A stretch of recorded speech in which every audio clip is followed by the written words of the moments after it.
In today's episode, we discuss a mostly forgotten roller coaster that used to be ranked number 1 in the world.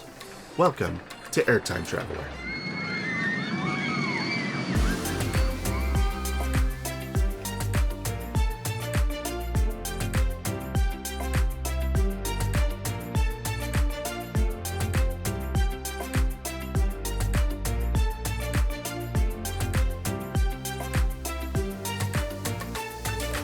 How's it going, everybody? Welcome to the Roller Coaster History Podcast. You are listening to Airtime Traveler.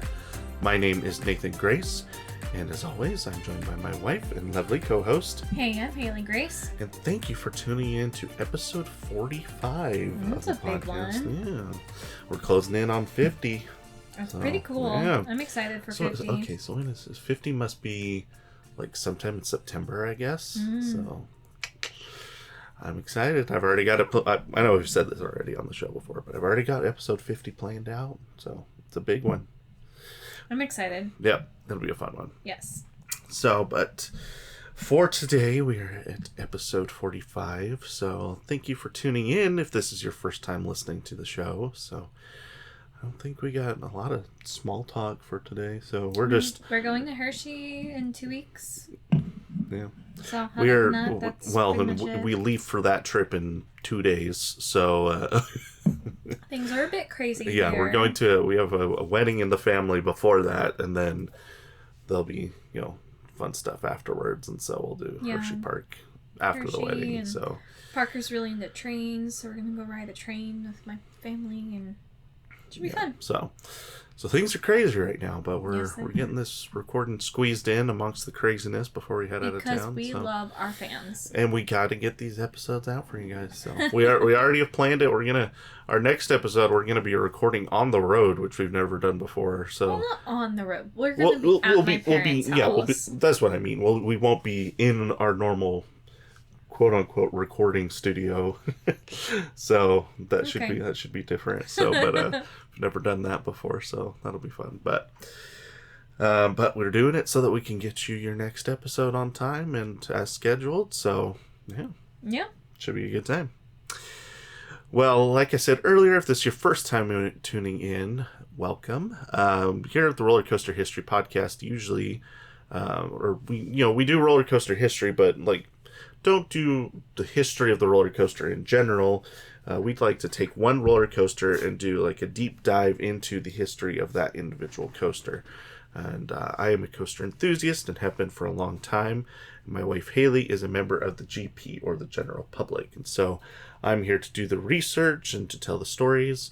And she's here to make me more interesting. And that's kind of how it works here. So yep. I think she does a pretty good job of it. So, thank you. I think it'd be pretty boring if I just talked into a microphone by myself for an hour and a half. So, I appreciate Haley adding some color commentary and commentary. Well, that's what it means. If you're watching a sporting event, you have the main broadcaster, and then you have kind of a secondary one that's supposed to add color commentary. Is the word that they use. So. All right. I just have never heard that term before. You don't watch sports, though, so... True. It's very true. Well, let's go ahead and dive right into today's episode. There's lots of stuff we could talk about in the industry right now, but none of it's good. Let's just move on. Skip. No coaster announcements, so why bother? So right. It's just all drama. Leave that for later. Yeah.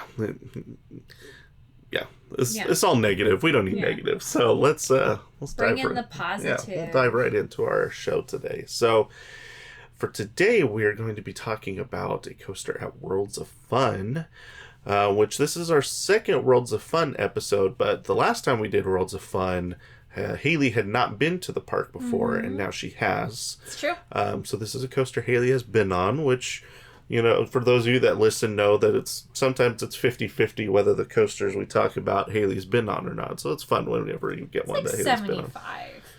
75. I feel like this season it's been 50-50. Okay. Just because we've been doing, I don't know why that is. Just the coasters that I lined up for episodes just for some picking reason. all the wrong I guess ones. so. Well, I don't know why that is. It's just how it's gone. But today we're talking about Timberwolf at Worlds of Fun. It's the oldest coaster at the park. Do you remember which one Timberwolf is from our trip? What, it was like 6 weeks ago now? Yes. That's not... You're not exuding confidence in that yes. I'm trying to remember. So Timberwolf is the wooden coaster that's like towards the back of the park. So there's 3 wooden coasters. There's Zambezi Zinger, obviously the new one. There's Prowler, which is the one that's similar to Zambezi Zinger. Like it's, fast and, out in the woods, low to the ground. And then Timberwolf is the older one that's more airtime based, and it's out towards, it's kind of over by Mamba, so. My brain is I guess puddled not. today. So. Sorry. Well, maybe it doesn't matter which coaster he's been on or hasn't been on. I'll remember it eventually. Maybe if I see some pictures of it. Maybe so. Opened in 1989 at a cost of $3 million, which I actually didn't do the calculation for what that is adjusted, but... Why not? Well, I don't know. I just forgot. I don't know. Nathan. I'm sorry. Originally 4,230 feet long. We'll talk about why that is different nowadays. 100 feet tall with a top speed of 53 miles per hour. Average 2024 wait time is 23 minutes.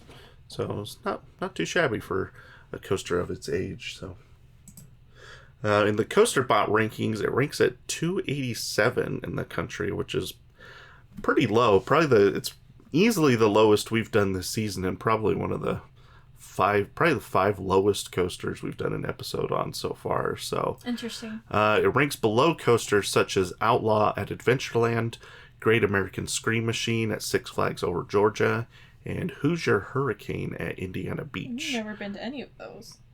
You may have been on Great American Scream Machine if you went on the big wooden coaster at Six Flags Over Georgia.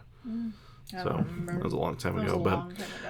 Ranks above coasters such as Roller Coaster at Lagoon, Thunderhawk at Dorney Park, and Roar at Six Flags America. At Worlds of Fun, it ranks 5th among the coasters there. So Prowler is number 1, with Zambezi Zinger coming in at number 2. Mamba comes in at 3, Patriot number 4.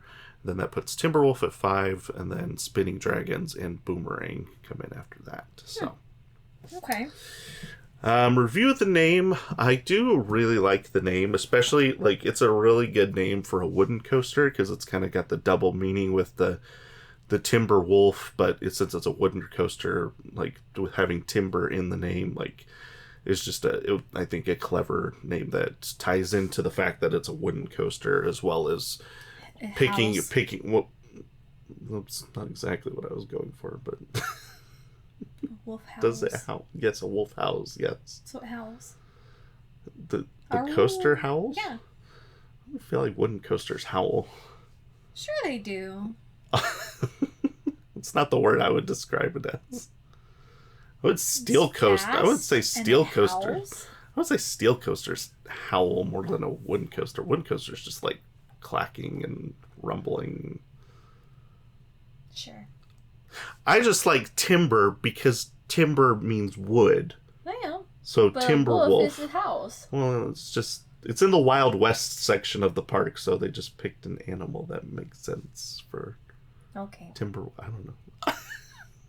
You asked me to have colorful commentary. This is colorful. This is colorful. This is very colorful commentary. Now you're looking at me like I'm dumb.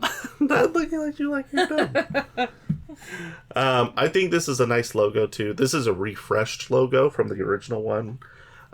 So they basically, we'll talk about it later, but they did a whole refresh of the ride in recent years, and part of that included a new logo, which is basically, they just took the old logo and modernized it. It's very similar to the old one, but just with a more modern feel to it, higher quality. So, review the paint scheme in the trains. I mean, it's a wooden coaster, so not much to say as far as the paint scheme's concerned, but I do like the trains. Yeah.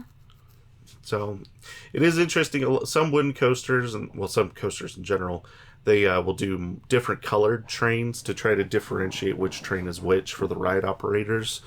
In Timberwolf's instance, they decided that they just put a number on the front of the train and made all the trains red. So, to each their own. Yeah. It doesn't really matter, but I do like the red. I think red trains look really good on a wooden coaster. So it's very striking. Yeah, anything that contrasts well against the color of the wood on the coaster, I think looks good. I do like ones that blend in though too. So it's like really, I like a green one. Do you have like an example of one that like you really like? Like where they do that? I don't know. Like if they. No. Okay. But like I was just thinking, like it'd be kind of cool to like not see a coaster coming. Does that make sense? Like it'd be kind of like a more camouflage coaster. I don't like that because I don't know. It's harder to watch or take pictures of coasters when they blend in with each other. So. Let's see. Here's the park's description of the ride. Here we go. Favorite part. Since its debut in 1989. Timberwolf has cast an imposing shadow on the surrounding woods as Worlds of Fun's first wooden roller coaster. Timberwolf opened as the top wooden coaster in the world, and then received accolades as a top wooden coaster for over 8 consecutive years. Do you like my wolf howl? Oh! You are really... You're just gonna howl the whole episode? Absolutely. Alright. I don't think a howl classifies as color commentary. It's not really commentary at that point. It's just colorful howling. It's just making animal noises through the episode. I don't know. Customer making it reviews. Interesting, that's for sure. Yeah, customer reviews. This one only gets 4 out of 5 stars on Google Reviews, which is also the lowest reviewed coaster on Google Reviews so far. So. It's kind of interesting. But here's some good reviews to start. 5 stars. All the positivity. I went to Worlds of Fun for my birthday 1 year, many years ago. I went on the Timberwolf 3 times, trading off between the Orient Express. At that time, the Timberwolf was the number 2 rated wooden coaster in the country. Unfortunately, builders have gone on to create bigger and more complex coasters, but I'll never forget my birthday at that park and all the rides on the Timberwolf. Yay. So this is just kind of interesting to lift this review for they rode the ride like who knows how long ago and then came in to decided to leave a review, but they gotta give him love. Happy birthday. They said for my birthday 1 year many years ago, so it's not their birthday now. It just said sometime in the past on my birthday I rode this coaster. So it was their birthday. So happy birthday. It was your birthday, and it was my birthday, too. So happy birthday, Nathan. Thanks. 5 stars. Fun coaster, nothing crazy, but a good time. Seems to be a little bit more of a smooth ride at the front of the train. Checks out. The park recently did some track work, and it shows. 5 stars. My all-time favorite roller coaster. Wow. Loved the airtime, speed, rattles, and hill drops. I don't... as opposed to non-hill drops. I don't know exactly what that means, but I mean, it's not coaster enthusiast language. That's fair. That's fair. You got this is you're talking about the airtime hills, okay? Okay. A must ride, they say. Airtime and hill drops are the same thing, but like not to them. It's not. 5 stars. Needs RMC. I like that one. Review. That one is totally a coaster enthusiast. It's a coaster enthusiast, but also they said 5 stars. Like if you say that it needs RMC, typically you'd be like a 1 or a 2 star, right? I'm a little confused here, but alright, here's some bad reviews. 1 star, hate this roller coaster, wooden shakes way too much. Alright. Another 1 star, really despised the Timberwolf, but rode it for my son. Well, good for you at least. That's a good mom right there. 3 stars, introducing the Back Paininator 3000. Wow. Using its rickety structure and poor handlebar spacing, I will take over the entire tri-state area and have this, or I will make the entire tri-state area have the same hunch that I, Heinz Doofenshmirtz, have. What the heck? You like as that a one. as a really like that one. As a very big Phineas and Ferb fan, I thoroughly appreciated this review. Okay, listen, let's just take a moment and tell you how much of a Phineas and Ferb fan this guy is. He would literally sit down and watch it by himself.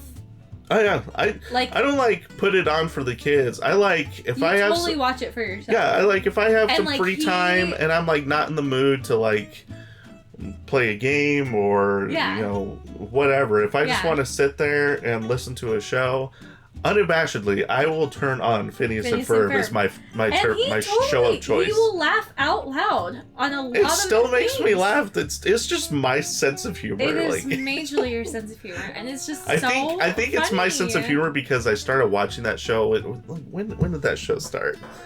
Oh, look this up really quick. But I'm just telling everybody right now, if you want a glimpse into Nathan, Phineas and Ferb is just like the best. So it started in 2007, so I would have been 11. So I mean, that's like prime. That's when your sense of humor is really like starting to take shape, I think. So I watched it from like 11 up till my mid-teenage years, and so. Like, I think that's just my entire sense of humor is based off of that show now. Oh, my word. So that's where it began. Yep. That's where all the dad jokes began. Mm-hmm. Me and Dan Povenmire, we'd be like this, man. Like, buddies. I love watching his TikTok stuff. And there's new episodes coming out soon. I know, you're so excited. Do we know when they're coming out? They haven't given a date yet, so. Anyway, so I appreciated that Phineas and Ferb reference in the review there. 3 stars. It's like riding a wooden wagon down hills. Okay, yeah, that's fair. And then 2 stars. Here we go. Dear reviewer Kenneth Van Boeven, you lie. You said the Timberwolf had been the #1 wooden roller coaster in America for 8 years running, which is utter BS. The Golden Ticket Awards, which are roundly considered the authority on all amusement park rankings worldwide, doesn't even list the Timberwolf in its top 50 in any of the last 10 years. So dream on and try to be more accurate if you're going to review something. Whoa. Wow. I don't know, we were getting into some coaster enthusiast review wars in the Google reviews here. And so, because I understand what Kenneth, I don't know if it's a he or she, is calling out Kenneth here.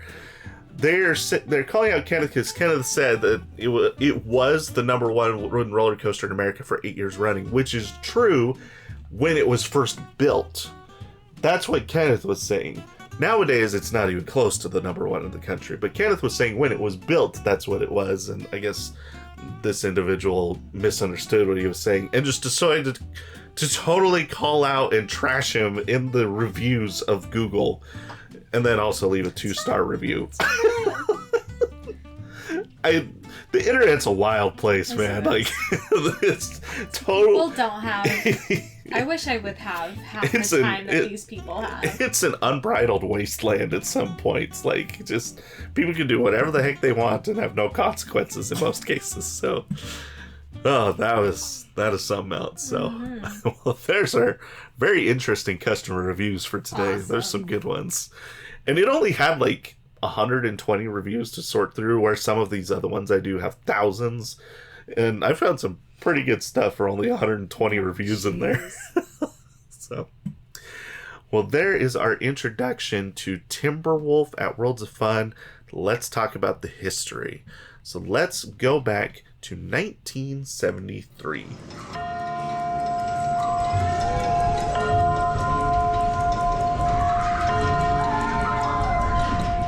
Right. First of all, before we get into the bulk of today's episode, I wanted to shout out worldsoffun.org, which is a fan-run blog. Basically, they do a really good job of, collecting historical data, and like they just have really taken it upon themselves to kind of document the history of Worlds of Fun, and they've written all kinds of great articles. And actually is the individual, the lady, and I think some other people run it with her, but she's the one that started it, is actually friends of my aunt and uncle that live in Kansas City. So hey. I've never met her, but I just found that out recently that they know. My uncle used to work at Worlds of Fun, and so they kind of have that connection. And anyway, so that's really cool. Yeah, so they had lots of great stuff on Timberwolf on their website, so I just want to give them a shout out for a lot of the things I learned and pulled came from we need a shout out noise. Their post. You know, like we don't have a soundboard. Maybe we'll invest in a soundboard for next season. I would love that. I will be the soundboard. Oh, dear. I love it. So, since Timberwolf is the oldest roller coaster at Worlds of Fun, I figured we should do just a little bit of history on the actual park. So, Worlds of Fun opens on May 26, 1973. So, that's where we're starting today. But just a few things that kind of lead up to the opening of the park. In 1963... a man by the name of Lamar Hunt relocated the NFL team that he owned. And this team was the Dallas Texans. So obviously located in Dallas. The team was founded in 1959 as a member of the American Football League. And the team was very successful during the early 60s, playing better than the local Dallas Cowboys. But Hunt decided that the Dallas market was not big enough to support two teams. And even though the Texans were having a lot more success than the Cowboys at this point, he was the one that decided to relocate. And then obviously the Dallas Cowboys are still there to this day. Mm-hmm. But Hunt relocates his team to Kansas City in 1963, where they become the obviously Kansas City Chiefs that are still there to this day. So the Hunt family is a huge part of Kansas City in general, not just the Chiefs, but they've invested so much money over the 60 years that they've been there, just in developing the city and the tourism in the area. And so and obviously it's either the children or the grandchildren of Lamar Hunt still own the Kansas City Chiefs to this day. Like the Hunt family's still a big influence there in Kansas City. So what does that have to do with the park? Well, in an effort to help Kansas City grow, one of these tourist things that the Hunt family invested in was they wanted to begin the construction of a brand new amusement park for the Kansas City area. So they developed this with he developed it with some of his business partners and an amusement park designer, so someone that had worked on other parks in the past. And this new park would be called Worlds of Fun, themed to Jules Verne's Around the World in 80 Days, hence the hot air balloon as the logo. So I didn't know that until we went. So. Yeah, that's a fun little fact. So that's why the hot air balloon's always been the Worlds of Fun thing, is because it's, if you haven't read the book, it's, I read it a long time ago. It's actually one of the, I'm not a big reader, but it is one of the books I've actually read. They go around the world in 80 days, but they do it in a hot air balloon is the idea behind it. So here's a newspaper article from the opening of the park. There's a bunch of information here that we could read, but if you want to read the article, it'll be on our socials, which also all of these other images and videos that I'll show through Haley throughout today's episode you can find on our social platforms. We're on X/Twitter and on Instagram, and our handle is @airtimetraveler for both of those. So true. But I'm going to skip the article and just kind of move on to some pictures. Here's from the announcement of the park. And then here's some of the early construction. There's really, this is pretty early on. There's not a whole lot here to look at, but this is the water tower. If you remember, in Kansas City, there's a water tower that's painted to look like the hot air balloon logo. Mm-hmm. The water tower had been there for a long time, but then they worked it out with the city after the park opened to repaint it to look like the hot air balloon logo. So park would begin construction in 1971, and after only 17 months, the park would open only a month behind schedule. And like I said, that was on May 26th, 1973. So in time for Labor Day weekend. So that's just probably what their goal was. So yeah. On opening day, there were 3 roller coasters in operation. So here's pictures of the 3 opening day roller coasters. There was Funicular, an Alan Herschel Kiddie coaster, which that has got to be one of the most interesting coaster names we've had. That's a new one. But then there's also Schussboomer. What the heck are these kinds of names? It was the 70s, man. It's a wild time. Wild. Now, I think, man, I actually don't remember where Schussboomer is. It sounds like a German name, which makes me think it was in the European section of the park, but I actually don't know exactly where it was at. And Funicular, that just sounds 70s. Yep. And then the original Zambezi Zinger, which was a Schwarzkopf jumbo jet, opened along with the park in 1973 as well. So, though the plans for the park were actually, it was planned to be a part of this big recreational complex, and there was going to be like a mall and like hotels and resorts and like, all this other stuff that was going to be built along with the park. The park was just kind of the first step in that process. But there was actually a big oil crisis that took place in November of 1973, and that kind of shut everything down as far as the rest of the project. But the park was still doing well, and so the park continues to operate through that time. It just kind of, all the other things that were supposed to come along with it never happened. So, in 1976, so a few years after the park opens, for the country's bicentennial, Worlds of Fun opened a new American-themed section in the park called Bicentennial Square. And this included a brand new roller coaster called the Screamroller, which was a... This looks oddly familiar. Well, yeah, because it's a... So obviously we've been to Cedar Point, which has, the corkscrew model there, very similar to this one. The only difference is that one has a loop in it before you get to the corkscrews. But this one at Worlds of Fun was built the same year as Corkscrew at Cedar Point, but did not have the loop. This one is actually a replica of the Knott's Berry Farm version, which was the first one. Okay. So, and fun fact, actually. So here, this is a picture of Screamroller here. This is a picture of Screamroller here. This is a Worlds of Fun brochure from 1976. But this is not Screamroller. This is Corkscrew at Knott's Berry Farm. And the way you can tell is because Screamroller's trains were just red and white, where Corkscrews have the red, white, and blue. And it's very hard to tell because they're both over the water. Both of the coasters are white. So it's not that you really can't tell. Until you said something. You wouldn't be able to tell. And I probably wouldn't have even noticed if someone hadn't pointed that out. But this is they must have been printing the brochures before Screamroller was finished, and so they just worked it out with Knott's Berry Farm that they had a picture of Corkscrew put onto the Worlds of Fun brochures for 76. So there you go. Mm-hmm. So this is advertising Screamroller, but it's not actually a picture of Screamroller, which is kind of funny. But at the this is just a fun fact that I came across that has nothing to do with the story, but I mean, you have to throw this in here. Okay. At the celebration for Screamroller's opening, they had a 76-foot long hot dog.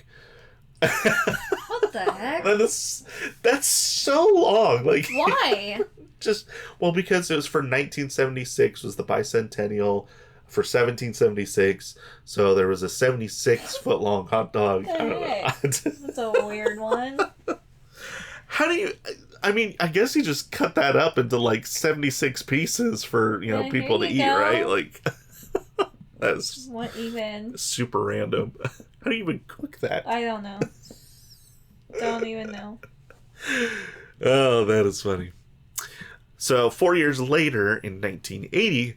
The park would add its largest coaster to date, which was the massive Orient Express, a multi-looping coaster by Aerodynamics. Now, this is kind of a strange decision because this is actually the exact same model as Screamroller.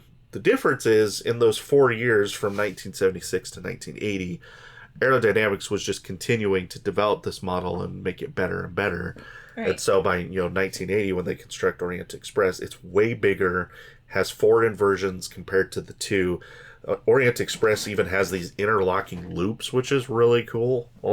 Only 2 coasters in the at least in the States. Only 2 coasters, as far as I know. I don't know worldwide, but what I know stateside, there's only been 2 coasters that have ever had interlocking loops, and it's this one, and the other one is Loch Ness Monster at Busch Gardens, Williamsburg. So it's pretty unique feature, pretty cool. So at this point, Screamroller becomes largely irrelevant because it's essentially the same ride, but this one's a lot bigger. So I don't know. I'm trying to think of a good example. It's like if Wildfire opened and then 4 years later they built another B&M looping coaster that had 8 inversions and was 20 feet taller. Like, they're the same ride, but one's bigger. So it's like, what's the appeal of the other one now? Right. So kind of a strange decision, but people loved Orient Express. So it's not that Orient Express was a bad decision. It's just that Screamroller isn't as popular anymore because it's just kind of, I don't know. Yeah. If you like the looping coaster model, then you might as well just go ride the big one, right? So I don't know. So in 1983, a few years later, Worlds of Fun and Aerodynamics decided to take a big swing with Screamroller to see if they could make it a headline attraction again.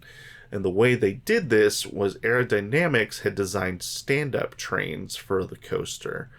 And so in 1983, it would reopen as Extremeroller, or they also called it EXT. So here's some pictures post-conversion. Screamroller with the new stand-up trains on it. They did this for 2 coasters, and the other one was actually at Six Flags St. Louis, which is not that far from here. Mm-hmm. And so they both parks were trying to get it done as fast as they could so that they could claim being the first stand-up coaster in America. Yeah. And Worlds of Fun beat Six Flags St. Louis by like a couple weeks. That's so crazy. Worlds of Fun got to claim, and to this day, EXT is the first stand-up coaster to ever open up in the States. So that's a pretty cool claim to fame that EXT gets here. I do have a commercial here for us to watch for EXT. These are always great. These old 80s commercials, right? Okay, you ready? Yes. I love these. Where do I sit? You don't. Worlds of Fun presents the only roller coaster in America you can't take sitting down. The Extreme Roller. Only at Worlds of Fun and nowhere else. EXT. Where do you sit on this thing? You don't. What the heck? That's cheesy. It's so corny. So cheesy. Where do I sit on this thing? You don't. I like the ride operator in the video is just so so upset. Just you don't. He's not all excited or anything. Yeah, his he's just acting is you don't. Top notch. Well, there. Maybe that's what they were going for. I don't know. Yeah. So that's funny. So Extremeroller opens in 1983. The reception was terrible. Part of the problem is, stand-up coasters, even stand-up coasters that came later on were pretty uncomfortable. And some of the ones that I've been on, like B&M started doing stand-up coasters, back later on in the 90s. Mm-hmm. And I've been on some of those, and they're fine. They're not great. They're still kind of uncomfortable. And so I can only imagine how the first stand-up coaster must have been. Even when you look at these trains, I keep going the wrong way here on these slides. When you look at these trains, they don't look comfortable. Yeah. They look pretty bulky, and I don't know. They look like something from space. And it doesn't help that the coaster wasn't designed to be a stand-up coaster. Yeah. So yeah, it's cool that they get to claim that they had the first stand-up coaster, but it does not last long because by 1984, they put the old trains back on it. 1 year later. So psych? So literally 1 year this coaster operates as a stand-up coaster, and then it goes right back to the old thing.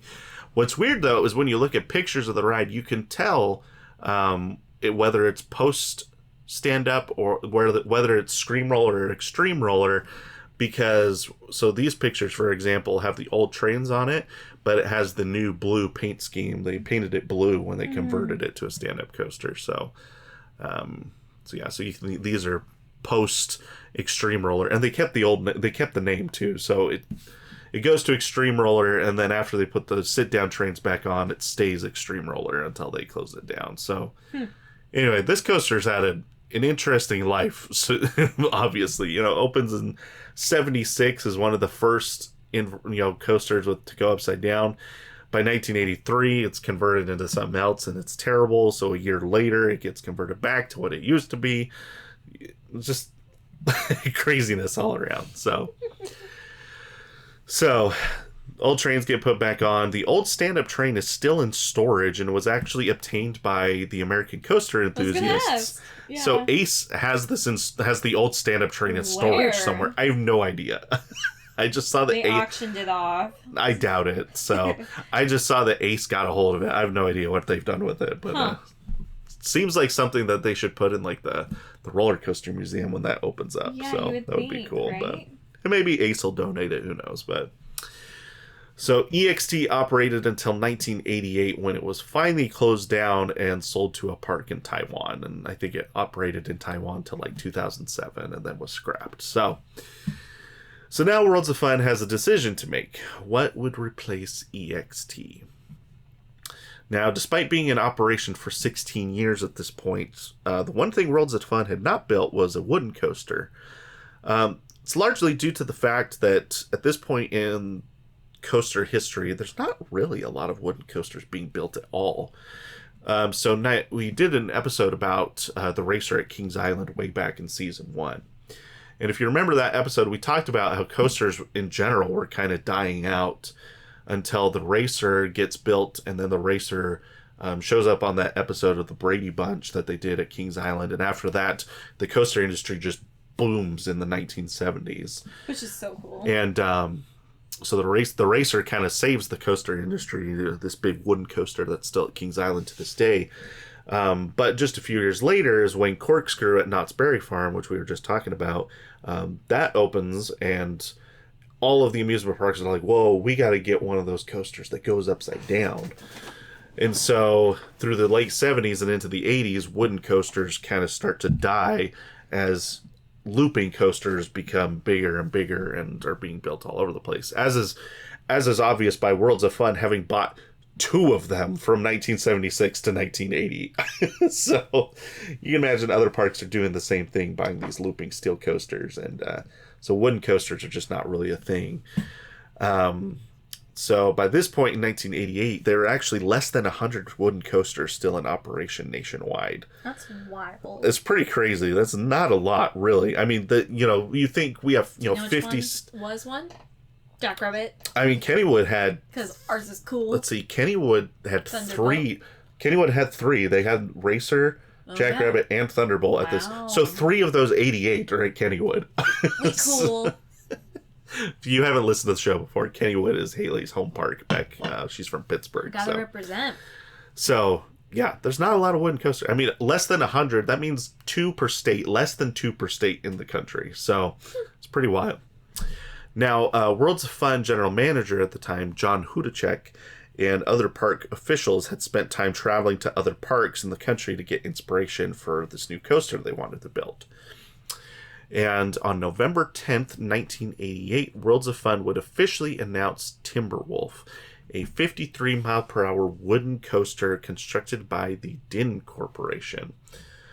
Now, I don't think we've ever talked about the Din Corporation in an episode before. Never. Probably never talked, because they only built 10 roller coasters. So there's not a lot of them left either. At this point in time in coaster history, we just talked about wooden coasters are not really happening. This is also, we're past the days of PTC, which built coasters like Comet at Hershey Park, Blue Streak at Cedar Point, and the Racer at Kings Island. They stopped building coasters in 76. But this is before wooden coasters take off again in the 90s with CCI and GCI. So we fall into this window where there's not really a lot of wooden coasters being built at all. And really the biggest manufacturer of wooden coasters is the Dinn Corporation, which was comprised of Curtis Summers and Charles Dinn. Summers worked on the Racer at Kings Island. He wasn't the lead coaster designer, but he worked underneath John Allen, who was the main coaster designer for the Racer. Yeah. So he was working with PTC at the time. And then Dinn was head of construction at Kings Island in the late 70s and early 80s. So the two of them actually met during the work on construction for the Beast at Kings Island, which opens in 1978 as the longest wooden coaster in the world and still is to this day. So after both of them move on to other things, Dinn left Kings Island in 84, and the two began working together to build their own coasters in 1987.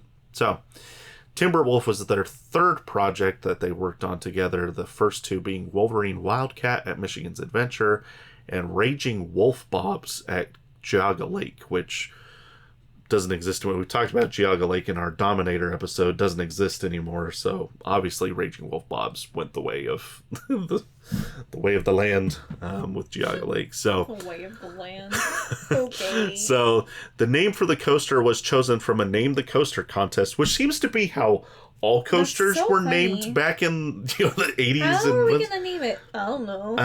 Just Make let it a contest. everyone submit names.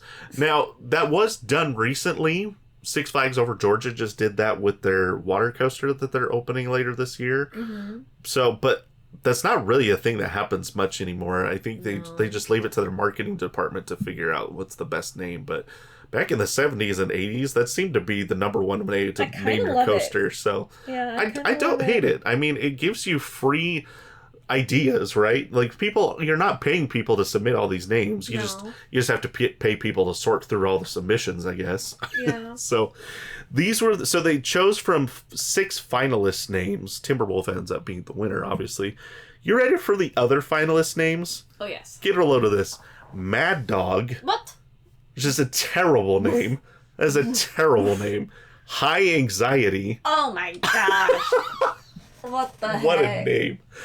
Rattler. I don't hate Rattler, because it's implying a rattlesnake, but also the rattle of a wooden coaster. It's pretty generic, though. Yeah. So, Rattler actually ends up being another wooden coaster's name a few years later, I think, at Six Flags Fiesta, Texas.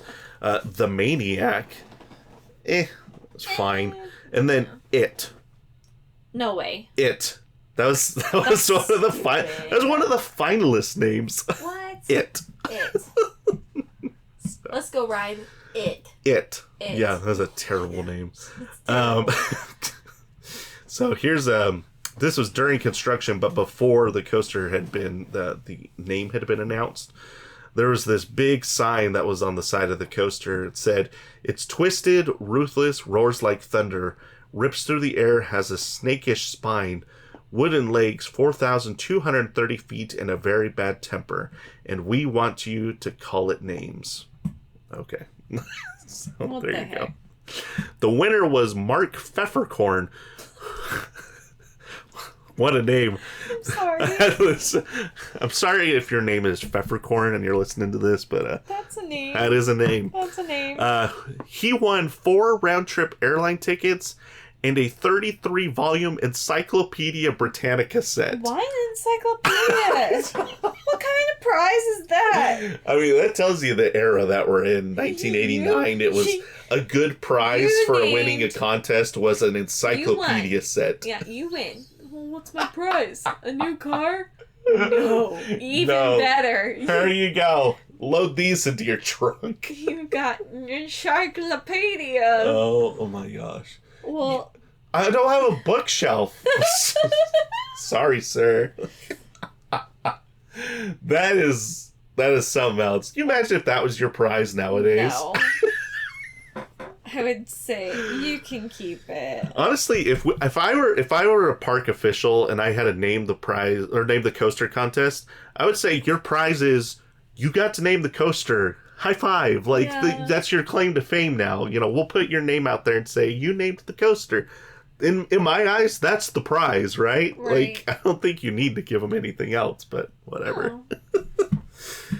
33-volume Encyclopedia Brittanica T-shirt set. or something There you go. That said, like, I named that coaster. Something.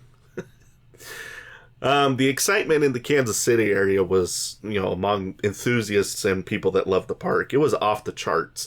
Because one, it had been 9 years since the park had opened a new coaster when they opened Orient Express back in 1980. And many of the people in the area had never even been on a wooden coaster before. If they had been to Six Flags St. Louis, they had, but Silver Dollar City doesn't even have a wooden coaster at this point in history either. Silver Dollar City doesn't get one until 2013 when they opened Outlaw Run. That's crazy that it took that long to get a wooden coaster at Silver Dollar City. But they did a good job. So, with you know, it. people in this, you know, Kansas City metropolis area some of them had never been on a wooden coaster before. That's pretty wild. Yeah. To never have pictured even riding. In 1989, to not have been on a wooden coaster, like, that's weird. crazy. Yeah. Construction would be completed extremely fast as testing for the coaster began in March of 1989, just a few months after announcement. Here's some pictures from the construction of Timberwolf. Some construction stats. 2 weeks in a row we get construction stats, which are Haley's favorite. Yes. Here we go. 680,000 feet of lumber. That's a ton. 80,000 bolts and 15 tons of nails. What? 15 tons of nails. Those have to be like really big nails. That is so many nails. That's crazy. Another crazy story from testing. So I don't have it in here, so I'll just have to kind of... I read this story and I'll just kind of, in my own words, tell the story. But basically, as they began testing, obviously when they first start testing coasters, nowadays especially, back in the day, not so much, but for this coaster they typically don't put people on it first, right? They put, like, sometimes they use water dummies or sometimes sandbags. In this instance, they were using sandbags. And so they load the train up with sandbags and they send it up on its way. And they're just kind of watching it from the station, right? At some point, I don't know if it's specified where in the layout, but at some point they just see like this big explosion of like just debris going everywhere. What the? And they like for a few minutes or a few seconds or something, they thought that something had gone wrong and it was just tearing up the wood on the track and just like sawdust was going everywhere, right? Was it a bear? No, it was not a bear. No. Was it a Timberwolf? No, one of the sandbags tore open. Oh. So there was just sand flying everywhere, but they thought that the coaster was like, you know, they were like this oh no moment of like one of the wheels fell off and like the coaster was just tearing itself apart. No, just one of the sandbags tore open and sand was going everywhere. So after just a few short months of testing, Timberwolf would open to the public on April Fool's Day 1989. That would be an interesting day. So here's some pictures from opening day. I like when we actually get pictures from opening day. You don't always have those, especially with these older coasters. So there's like the ribbon cutting ceremony and everything. So the ride continues to operate to this day. The ride experience was as follows. The train leaves the station going downhill briefly before entering the 100-foot lift hill. At the top of the lift hill, the train takes a slightly downhill left turn before plunging down the 95-foot-tall first drop, hitting the top speed of 53 miles per hour. After a large upwards hill, the train follows a 180-degree bank turn to the left before dropping back to ground level. After an uphill climb, the train banks to the right and drops back down as it crosses underneath the lift hill. After another small airtime hill, the train enters a 540-degree upward helix.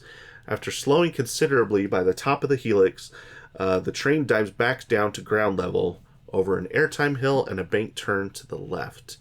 After another small airtime hill, the train takes another 180-degree bank turn to the left.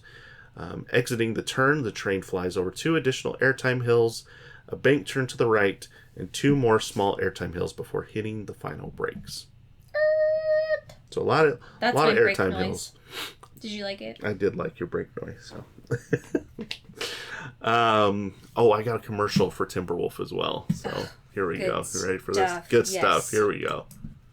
It's okay to be scared. Because this animal is the meanest, most vicious wooden roller coaster ever built. The Timberwolf at Worlds of Fun. It's out to get you. It's out to get you. You got your howl at the end there. There was my howl. I love it. So, from what I understand, I think I saw something about the commercial and the filming of the commercial, and then like I had to look through some other articles for something else, and I never was able to find the article about the commercial again. I don't know why, but from what I remember just glancing through it, I think that the footage of the Timberwolf was actually filmed specifically for Worlds of Fun. Like, it wasn't just stock footage that they got from some other company. Like, they actually hired someone that was like a Timberwolf trainer to like film the commercial and everything, and so it's kind of interesting. So the reception for the coaster was fantastic. Enthusiasts and the general public were both praising the ride for its intensity and its unique layout. There are some remnants of the old Screamroller. If you're ever over by Timberwolf, first of all, they use the same the same entrance and the same station. So they're right in the exact same spot where Screamroller used to be. That's where Timberwolf is now. It's not even just they use the same plot of land. No, they same entrance, same queue, same station, all of that. It's exactly the same. And in fact, if you can see in this picture of the Timberwolf station here, there's actually a footer for Screamroller right here in the bottom. Oh. So, and to this day, this is something funny I've never actually thought about. And the next time I ride Timberwolf, I'll have to kind of see how this matches up and everything. But to this day, the loading gates in the Timberwolf station don't line up very well with the Timberwolf trains. That's because the gates were designed for an aerodynamics looping coaster train, not a PTC wooden coaster train. So like the seats, don't match up exactly the same just because the trains are different. And so the gates don't really line up with where you're supposed to go on the on the Timberwolf trains. So just because it was designed for an aerodynamics looping train, not a PTC wooden train. So it's kind of an interesting thing. From what I understand, the coaster was a lot crazier and intense than I think the park and the Din Corporation expected, supported by the sandbag story. But that seemed to be a pleasant surprise more than anything. It wasn't like it was too intense. It was just like, whoa, this is even better than we thought it was going to be type of thing. And so the Golden Ticket Awards were not a thing in 1989. That came later. But there were other amusement publications that did coaster rankings back then. And Timberwolf would rank as the number 2 coaster in the world by the readers of Inside Track in 1989 and 1990. And then in 1991, Timberwolf would actually be voted the number 1 coaster in the world. Not just number 1 wooden coaster, number 1 coaster in the world by Inside Track in 1991.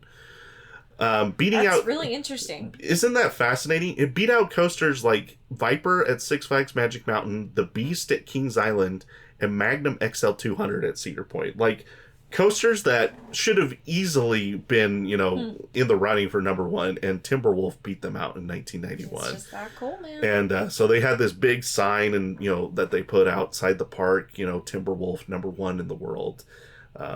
So it was a big deal for Worlds of Fun to be beating out these big parks like Cedar Point and Kings Island, where Worlds of Fun was a lot smaller than those parks at this point. So, and then it's not just Inside Track. In 1992, Timberwolf would win the award for Best Wooden Coaster in the World by the National Amusement Park Historical Association. So everyone agrees that Timberwolf is, if not the best coaster in the world, at least one of the best wooden coasters in the world. So it's just crazy. It was receiving, tons of accolades at this point. So why does nobody talk about Timberwolf anymore? Why is this coaster that was considered better than the Beast back in 1992? it was comparable to legends like the Beast and Magnum XL200. Was it the track that like just kind of deteriorated? Well, we're gonna talk about it. You're trying to jump ahead again. I'm always. He was like, I gotta know. Give it to me. So I must know. What happened? I must know. Tell me the answer, fool. Just give me some time. No, we don't have time. So what happened? Well, by 1994, the coaster was starting to show wear and tear, and the coaster was closed for the majority of the summer, while the ride was retracked and reprofiled in some areas. Then the next year, in early June of 1995, Cedar Fair purchases Worlds of Fun for $40 million. Now, this is before, like, Cedar Fair was still a pretty small company at this point. They at this point, it was just Cedar Point and Valley Fair, which is, where Cedar Fair comes from. And then they bought Dorney Park in 92, and then Worlds of Fun in 95. So this is they only have 4 parks at this point. So this is way before, they buy the Paramount Parks and Knott's Berry Farm, and become a much bigger company. So it was a big deal for Worlds of Fun and Cedar Fair, as both companies were, pretty small but growing rapidly.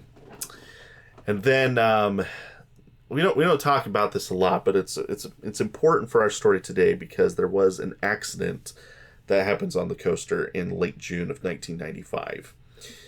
So at 11:30 p.m. on June 30th, 1995, a 14-year-old girl, Ryan, passed away after falling from her seat while riding Timberwolf. Now, we've talked about coasters that have had accidents on them before, but I've never talked about them because I try to keep the podcast pretty positive. Like, it's kind of, sad to talk about accidents when they happen. Right. And so I generally try to avoid them when I can. We're here to have fun. We're here to, talk about, a roller coaster. And anyway, it's sad to talk about these things. But this accident, first of all, plays a big deal into why Timberwolf just kind of is forgotten about nowadays. And 2, the accident itself is kind of suspicious. So we're not going to get into all of the details, but I'll just kind of briefly go over what we know. So Ryan's riding partner, Ashley, told police that both hers and Ryan's seatbelts and lap guards came undone halfway through the ride. And she was able to hold on, but Ryan was not. However, when the train came back into the station, obviously the lap bars are already up because when you come to the station, they come back up. So who knows what happened with the lap bars. But the seatbelts were both still engaged when the train returned to the station. Now, Ashley told police that she had reattached both seatbelts after Ryan fell out. Why would she do that? That doesn't make sense. It's a weird thing, right? Yeah. Now, if your seatbelt came undone, yes, you would reattach yours. Absolutely. But if somebody fell out, why would you reattach their seatbelt during the ride? I don't know. I'm not going to say that didn't happen because obviously I wasn't there, and people, when they're in a panic situation, they may do things that don't make sense. Whatever, right? Yeah. It is strange though. Park officials and police examined the safety equipment of the ride that night, but didn't find anything faulty or broken. Police would interview Ashley for 3 hours that first night, which is brutal for a 14-year-old. But after that, her family refused to let her talk to police again after that. And that happens because I listen to true crime podcasts and stuff. That happens where it's not because the teenager may be guilty. It's more just it was so hard on them mentally that the family just we don't want to put them through that again. So, and then by the end of July of 1995, the investigation was still ongoing, but park officials and police had determined that the ride was safe enough to reopen, and it does. So the park, in the meantime, though, before they reopened the coaster, the park had conducted hundreds of tests along with the police, as the police is trying to figure this out. But on one occasion, Detective Pete Smith rode the coaster, and he actually, what he did was he rode the coaster in the same seat that Ashley had been in, and then they put a crash dummy in the seat that Ryan had been in. And then he rode it 6 or 7 times, and they tried different things, trying to replicate what had happened, essentially. And on one of the test runs, they actually undid the dummy seatbelt completely and then raised the lap bar above what was considered recommended safety limits, and then ran the coaster. Crash dummy did not fall out and did not hit anything. So, very, very strange, right? So, it's very confusing. Like, it's like, what happened here? Like, you know, obviously she falls out of the coaster, but her friend's saying that, you know, that she was safely secured and just falls out. But, you know, we're doing this test with the crash dummy and doing the same thing, but the crash dummy doesn't fall out. So, what's going on here, right? Yeah. Did they ever figure it out? So finally, police agrees. At some point, police agreed with Worlds of Fun officials that the incident just could not have occurred as Ashley described. Don't know what happened, but it's not what Ashley is saying happened. So we don't know if Ashley maybe convinced Ryan to do something, or maybe she's just trying to protect her friends. We don't know. We're the only thing, and we're not going to accuse Ashley of anything. It's just the police is saying that's not how it happened. We don't know how it happened, but that's not how it happened. So finally, in late August, 2 women who were on the ride talked to police and told police that they had seen Ryan kneeling or standing in her seat just moments before the incident occurred. So both women separately told police. So they were on the ride 2 seats back from where Ryan was at the time. And they said that this is like getting intense, man. They could clearly see Ryan from the waist up, despite the coaster, because the coaster has, seats that like come up to your shoulder area, right? And then it has a back, like a headrest too, right? And they said that they could clearly see Ryan from the waist up, which would be impossible if she was sitting down. So that pretty much ends the investigation. There's no arrests or anything. The park's not fined. The ride reopens. At some point, Ryan's family does sue Worlds of Fun in a wrongful death suit, and the park may have been able to win the case just based on some of the testimonies and different things that, you know, from other people, and based on the police's investigation and the park's cooperation with that. But ultimately, they decide to settle with Ryan's family for $200,000 instead of taking it to court. And then that's pretty much it. So, at the end of the day, there's no definitive answer as to what happens. Based on what the women that came forward said, it seems like Ryan may have undone her seatbelt and then stood up or gotten on her knees to try to, just having fun, right? And then as it comes around to turn, she's not safely secured, and so she falls out. And then Ashley maybe doesn't know what happened, or maybe Ashley is just trying to protect the memory of her friend because her friend did something she wasn't supposed to. How old were these girls again? They're 14 when this happened, so pretty young, right? So, and it's tough because it's also 11:30 at night, so it was pretty dark when this happens. So, right.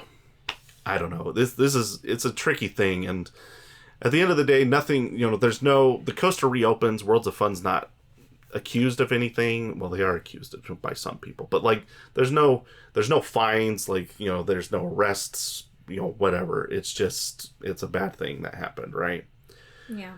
So the coaster reopens, and first of all, it hurts the ride's reputation. Regardless if it's the rider's fault or the coaster's fault, it freaks people out, right? Whenever there's an accident on a ride, and it hurts the ridership of the attraction. And secondly, after this occurs, remember, we talked before we started talking about this, Cedar Fair just bought the park 2 weeks ago. So Cedar Fair buys the park, and then within 2 weeks this happens. What a nightmare for, Cedar Fair PR and so here's a brand new park. And then it's the only death that's happened at Worlds of Fun in the 50 plus years it's been open.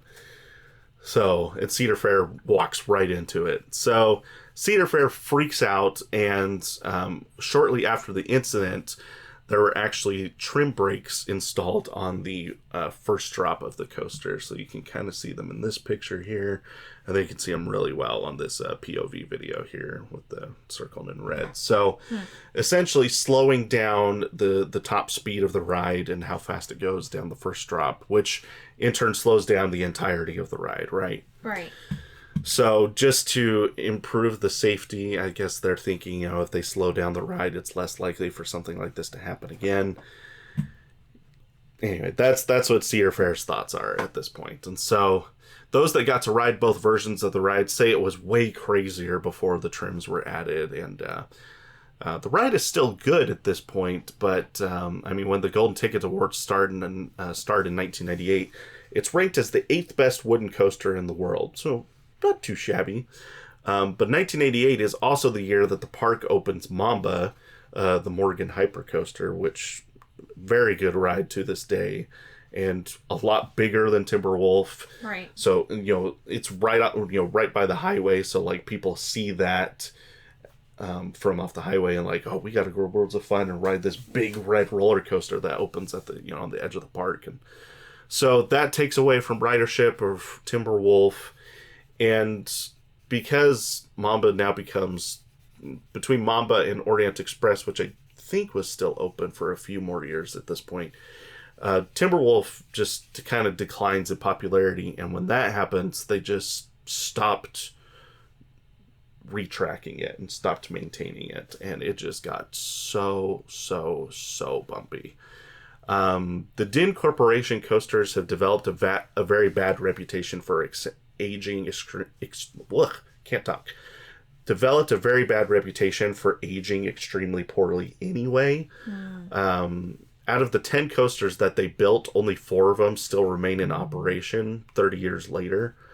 Timberwolf being one of those. Now, fortunately for enthusiasts, some of these coasters have turned into some fantastic RMC coasters. So Texas Giant turned into New Texas Giant. That was the very first RMC coaster. Then later on, Georgia Cyclone turned into Twisted Cyclone at Six Flags Over Georgia. And then Mean Streak at Cedar Point turns into the one and only Steel Vengeance, which many people consider the best coaster in the world to this day. Not you, though. Not me. It is very close, though. You're second best. Second best for me right now. So that's all kind of happening. By 2001, it fell to number 23 in the Golden Ticket Awards. And by 2007, it had fallen out of the top 50 completely. So just after 1998, it just kind of nosedives in the rankings and becomes a really rough and bumpy coaster that people don't enjoy as much.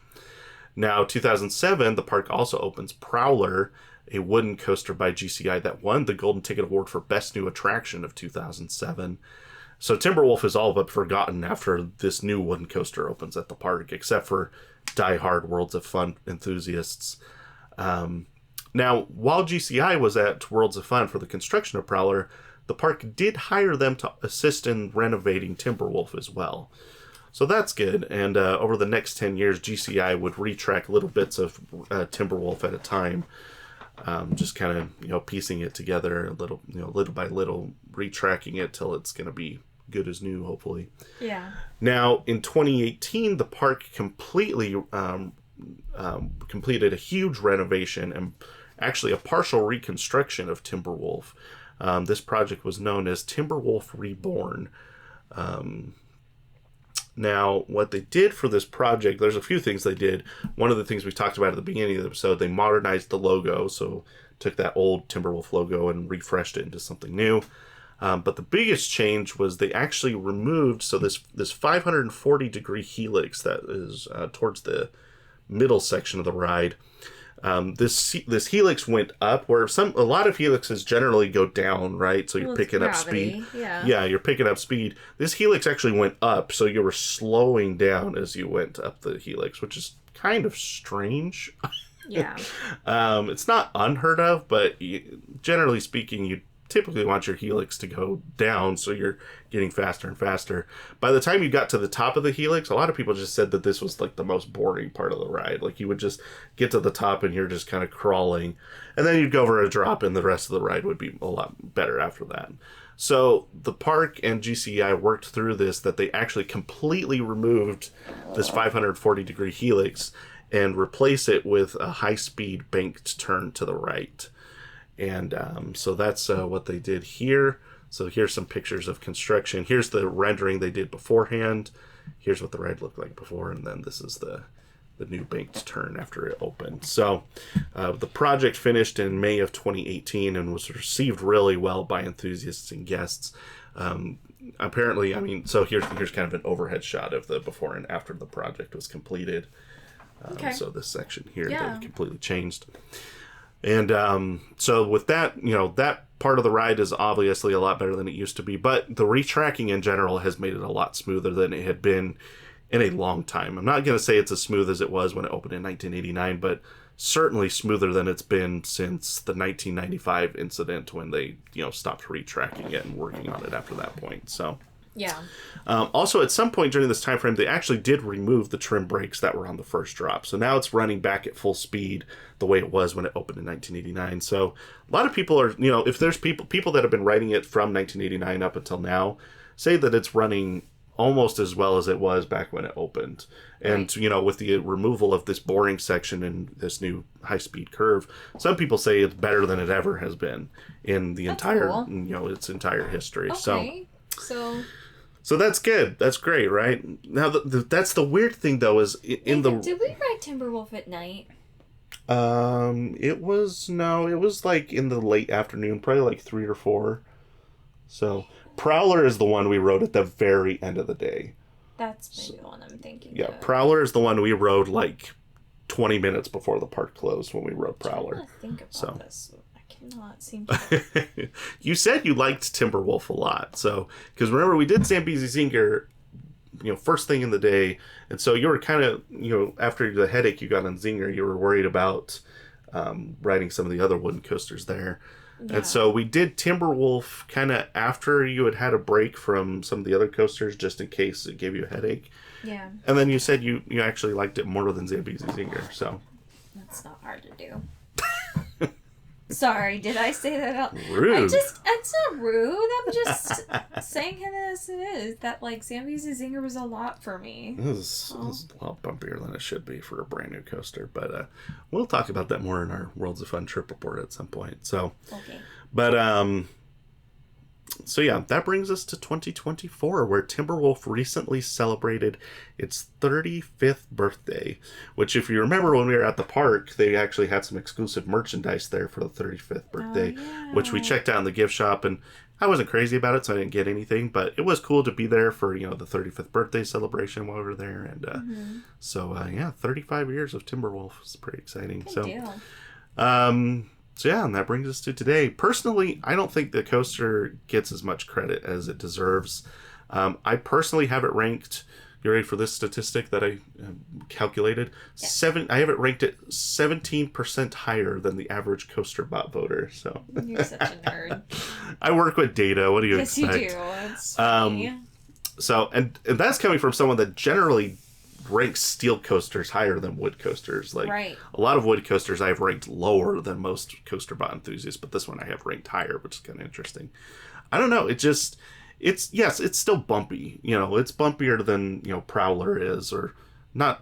Zambezi Zinger, you could make an argument one way or the other, but it's bumpier than the Racer at Kings Island or some of these other 70s wooden coasters, but the layout is really good, and it's not so bumpy that it's unenjoyable.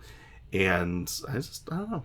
I don't understand why it's ranked. Because the one coaster that's ranked really close to is Thunder Run at Kentucky Kingdom, which is another Din Corporation coaster that was built in 1990.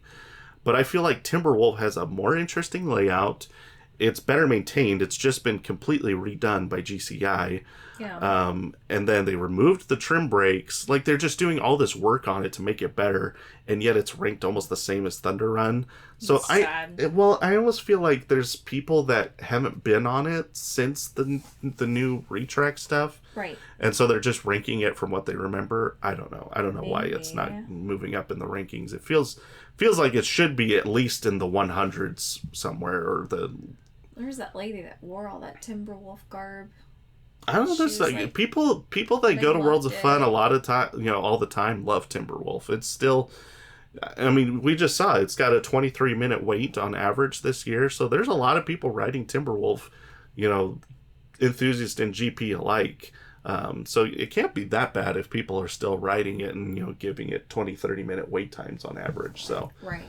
It's a good ride. So I think it deserves more credit than it gets. So, and that is the history of Timberwolf at Worlds of Fun.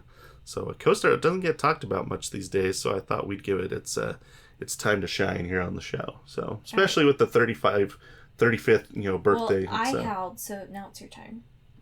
Oh. Beautiful. It reminds me of, is it the Good Dinosaur that they howl? Yes. Oh. Well, thank you for tuning in to this episode of the podcast. Like I said, we got some crazy times here at the Grace household right now, but we're getting you your show today, and we'll have you a new episode coming. We're talking about a Disney World coaster in a couple weeks, so Haley's excited about that. So that'll be on the 25th, I think, is that next episode. And then once we get back from our trip, where we're gonna go to Hershey Park. Once we get back, then we'll be jumping into a bunch of trip reports. We got Busch Gardens Tampa to do a trip report on, Worlds of Fun, Disney World, and we will also have a Hershey Park trip report to do. So that one may not be as long as some of our other trip reports, but we do at least need to talk about Wildcats Revenge and the new restraints on Sky Rush. So two very big changes since the last time that we were at Hershey Park. So excited for those. Be sure to give us a 5-star rating if you like this show. You don't even have to leave a review. Just click on the 5 stars. So helps people find the podcast in the future, and we really appreciate it if you're able to give us a little 5-star rating. So hit click. Be sure to follow us on social media. Like I mentioned at the beginning of the show, you can follow us on Twitter/X or on Instagram. Tell your friends. Our handle is at airtimetraveler on both of those. So. And I think that's all we've got for today. Anything else from the GP? No. Not for today? No. I usually do, but not today. Well, thank you for tuning in to this episode, and we will see you in the next one.